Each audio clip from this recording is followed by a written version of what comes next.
Hello everyone, once again welcome back to my channel JBR Online Classes.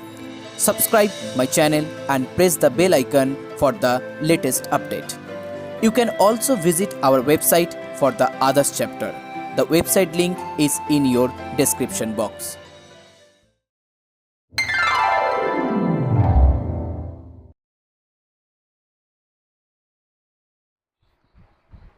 So hello everyone, इस video में हम start करेंगे exercise 1.3 का सम number 11। मैंने सम number 1 to 10 के लिए 2 वीडियो बनाया था जिसका लिंक डिस्क्रिप्शन बॉक्स में दिया हुआ है, आप चाहे तो वहाँ से जाके चेक कर सकते हैं। So here in some number 11 given below is the distribution of marks of total 60 students. So here the marks 0 to 10 first class interval, then 10 to 20 continuous दिया हुआ है, 20 to 30, then 30 to 40, 40 to 50 and last one 50 to 60. Okay और 50 to above, तो यहाँ पर above लिखा है तो हम यहाँ पर above ही लिख देते हैं, 50 to above. Okay, now the number of students, that means frequency, first one is 3, then 7, 11, 12, 23 and 4. Okay इसके बाद आपको क्या निकालना है, यहाँ पर क्यूमुलेटिव फ्रीक्वेंसी निकालना है. So first one will be 3, same होता है. फिर 3 plus 7 10, 10 plus 11 21, 21 plus 12 33, plus 23 56, plus 4 60. So n equal to 60. Now here if 55% of the student pass the test, find the minimum marks obtained by a pass candidate. तो यहाँ पर देखिए 55% student यहाँ पर पास किया है. Okay that means 45% student get less than minimum marks, that mean minimum pass marks. इसका मतलब 45% स्टूडेंट फेल किया है. तो यहाँ पर P45 मतलब परसेंटाइल, तो P45 के लिए हम फॉर्मूला अप्लाई करेंगे 45 into n by 100th value. अब n का वैल्यू यहाँ पर 60 है, तो 45 into 60 by 100 and that one equal to 27th value. अब क्यूमुलेटिव फ्रीक्वेंसी में आपको चेक करना है 27th वैल्यू के लिए क्लास इंटरवल कौन सा है. तो यहाँ पर देखिए 21 से लेके 33, तो इसका क्लास इंटरवल यहाँ पर है 30 to 40. ओके इसका मतलब 27th वैल्यू के लिए 30 to 40 इस क्लास इंटरवल को आपको चूज करना है. अब मुझे P45 परसेंटाइल 45 का वैल्यू निकालना है. फॉर्मूला सेम होता है L प्लस, यहाँ पर आपको लिखना है 45n बाई 100 और यहाँ पर minus CF divided by F into H. अब CF के लिए जो क्लास इंटरवल यहाँ पर आपने लिया है 30 to 40, उसका प्रीवियस वाला जो क्यूमुलेटिव फ्रीक्वेंसी है उसको चूज करना है, और फ्रीक्वेंसी के लिए उसके बगल में जो फ्रीक्वेंसी दिया हुआ है उसको आपको चूज करना है. ओके तो यहाँ पर आप वैल्यू लिखेंगे. एल मतलब लोअर लिमिट, दैट मीन्स 30, यहाँ पर हो जाएगा 27 माइनस 21 डिवाइडेड बाई 12, और एच का मतलब क्लास हाइट, मतलब difference between upper and lower limit. So इसको कैलकुलेशन करने से यहाँ पर आपको वैल्यू मिल जाएगा 35. Okay so 35 is the answer. Now next one, sum number 12. From the following data, calculate the percentage of workers who earn more than rupees 840 per week. तो यहाँ पर देखिए जो वीकली वेजेस है उसका यहाँ पर क्लास इंटरवल दिया हुआ है 500 to 600 first class interval, then 600 to 700, 700 to 800, 800 to 900 and last one 900 to 1000. अच्छा और एक भी है 1000 to 1100. इसका फ्रीक्वेंसी यहाँ पर है 12, फिर इसके बाद 17, 22, 29, 12, 6. तो अब यहाँ पर क्यूमुलेटिव फ्रीक्वेंसी लिखना है 12 plus 17 29 plus 22 51 plus 29 80 plus 12 92 plus 6 98. So n equal to 98. Okay, तो यहाँ पर मुझे निकालना है calculate the percentage of workers who earn more than ₹840 per week. तो मुझे परसेंटेज मालूम नहीं है, तो यहाँ पर मैंने यहाँ पर लेट लिखूंगा. Let x% of workers earn up to ₹840.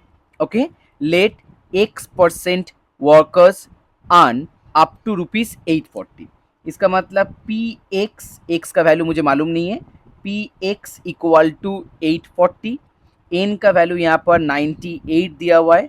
तो हम यहाँ पर सिंपली x जो परसेंटाइल वाला फॉर्मूला होता है उसको अप्लाई करेंगे. तो यहाँ पर x इक्वल टू 840 हो गया. अब मुझे यहाँ पर परसेंटाइल का फॉर्मूला अप्लाई करना है. तो आपको मालूम है x का जो फॉर्मूला हम इस तरह से लिखेंगे l प्लस यहाँ पर लिखेंगे x into 9 divided by 100 minus C F divided by f into h. अब यहाँ पर जो क्लास इंटरवल है 800 से 900 होगा क्योंकि x का वैल्यू 840 है. तो इस तरफ आपको 840 लिखना है, l की जगह को 800 लिखना है. यहाँ पर x का वैल्यू मुझे निकालना है और n का वैल्यू है 98. तो यहाँ पर हम लिखेंगे 98x बाई 100 CF. तो CF चूज़ करने के लिए आपको यहाँ पर 51 और F का वैल्यू 29. तो CF के जगह हम 51 लिखेंगे और यहाँ पर 29, क्लास हाइट 100 हो जाएगा. तो पहले 800 को इस तरफ मूव करेंगे तो यहाँ पर 40 इक्वल टू ऊपर में LCM करेंगे 98x minus 5100 divided by 100 into 29 और यहाँ पर एक मल्टीप्लाई 100 है तो 100 कैंसिल आउट हो जाएगा. अब मुझे 29 को इस तरफ मूव करना है तो मल्टीप्लाई कर देंगे 29 into 40 1160 that is 98x minus 5100. अब 5100 को ऐड करेंगे 6260 इक्वल टू 98x. ओके, अब इसको हम यहाँ पर डिवाइड करेंगे. किसको डिवाइड करेंगे? 6260 divided by 98 and that one equal to 63.88 approximate. Okay, 63.88 approximate. आपको यहाँ पर निकालना है calculate the percentage of worker who earn more than 840. तो 840 के लिए आंसर आ रहा है 63.88. सो मोर देन के लिए हम 100% से 63.88 इसको सब्ट्रैक्ट करेंगे. ओके, सो 100 से सब्ट्रैक्ट करेंगे 63.88 and that one equal to 36.12% and that is your answer. Okay, 36.12. Now next one, sum number 13. So guys, if you like my video, please share this video and please subscribe my channel. तो चलिए start करते हैं सम number 13. सम number 13 में यहाँ पर जो problem दिया हुआ है, कंसीडर द फॉलोइंग डिस्ट्रीब्यूशन. तो यहाँ पर जो क्लास इंटरवल है 0 to 10, then 10 to 20, 20 to 30, 30 to 40 and last one 40 to 50. अब उसके हिसाब से फ्रीक्वेंसी 8, 10, 22, 40, 20. तो cumulative frequency that one equal to 8, 18, 40, 80 और लास्ट में 100. So n equal to 100. Now the question is determine the pass mark if 85% of the student pass the exam. Okay, 85% student pass the test, that means 15% student get less the minimum pass marks. Okay, 85% student यहाँ पर पास किया है तो 15% student यहाँ पर fail किया है. तो मिनिमम पासिंग मार्क्स को हम यहाँ पर चूज करेंगे P15। इस फॉर्मूला को हम यहाँ पर अप्लाई करेंगे। तो P15 के लिए हम यहाँ पर 15 इंटू एन बाई 100 वैल्यू को यहाँ पर लिखेंगे। सो 15 into 100 that means 15th value. तो 15th वैल्यू के लिए हम कौन सा यहाँ पर इंटरवल चूज करेंगे, 8 to 18 that means 10 to 20 is the class interval. तो P15 का फॉर्मूला यहाँ पर अप्लाई होगा, L plus 15n by 100 minus CF by F into H। तो यहाँ पर देखिए L का मतलब lower limit that is equal to 10 because 10 to 20 is the class interval, यहाँ पर 15 आ जाएगा। CF के लिए आपको प्रीवियस वन दैट मीन्स 8 और फ्रीक्वेंसी 10, तो यहाँ पर आप लिखेंगे 8 और नीचे यहाँ पर लिखेंगे 10 इंटू H का मतलब हो गया क्लास हाइट। ओके, तो यहाँ पर 10 कैंसिल आउट हो जाएगा, 10 plus 7 and that one equal to 17. So the minimum passing marks are 17. Okay, minimum passing marks 17. Now next one, next part, same problem, next part. The marks which 45% of student exceed, round off your answer to the nearest integer.